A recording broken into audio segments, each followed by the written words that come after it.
es que no puede ser, es que marica, el colmo. Cortés porque es tu primo, marica, el colega.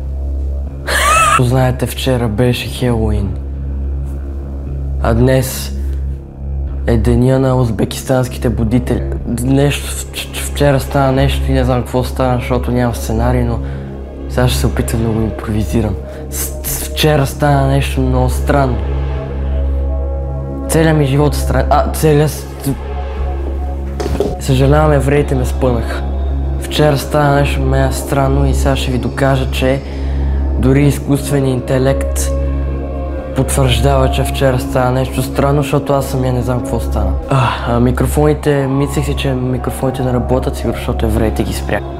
Ще ви докажа, че наистина стана нещо много странно вчера, защото това, което се натъкнах, беше много странно. Ако имате нужда от нещо... Нямам нужда от нищо. Готова съм да се захвана за работа. Така че, ако има нещо... Извинявайте, не си ли мъж? Здравейте! Приятно е да се запознаем. Как минава денят ви? Майка ти, да бегай, бе. Радвам се да се запознаем. Мисля, че Добре, тише си. Не, идеята е просто да знаем за нещо. Така, вчера май видях дух. И сега ще ви покажа, че дори изкуствен интелект ще разбере. Здравей, изкуствен интелект. Как си днес? Има много важен въпрос за теб. Здравей, много съм добре, благодаря и се радвам да помогна. What the fuck? Имам един огромен проблем, който стана вчера, защото вчера беше Хелоуин, нали? Да, точно така, вчера беше Хелоуин. А какъв е проблемът, който се е случил? Мисля, че видях дух и искам да го докажа с тебе сега. О, това звучи доста интересно. Разкажи ми повече, ще се радвам да чуя. Нищо да ти разказвам. Слушай са, духа май беше на узбекистанския крал. Сега ще питам най-важния въпрос. Слушаш ли? Да, слушам те внимателно. Кажи ми най-важният въпрос и ще се опитам да ти помогна. Има ли някой тук в стаята?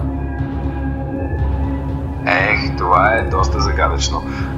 Не мога да ти гарантирам, но... Има ли някой тук в стаята, освен мен и ти? А ти не си човек, да... Освен мен. Интересен въпрос. Аз съм само виртуален, така технически не съм човек. Какво става, бе, брат? Има ли някой друг в стаята, освен мен? Не мога да потвърдя. Той евреите, като ти контролират, затова става така. Слушате ли, затова става така. Мъкни бе, майка. Затова ни пребиват всички. Затова никой не може да потвърди, че има духове в тази държава. Защото евреите са ги спряли. Евреите са ги спряли, духовете са ги спряли, евреите са спряли духовете, бе. Затова не се доверявате на никой. Защото евреите... Аз знам, че има някой. Но никой не може ми кажа, аз мога да съм лут, ама не съм лут, разбирате ли? Аз просто знам, че има някой тук в стаята. Сега ще ви докажа. Вижте как този младеж, напомнящ поддържание на съвременен градски самоуверен човек, използва своя смартфон, за да се натъкне на образи и на явления, които никога преди не е срещал в живота си. Този на пръв поглед изключително шокиран поглед представя света, ако даденото събитие никога не се беше случвало през неговия малък и млад живот.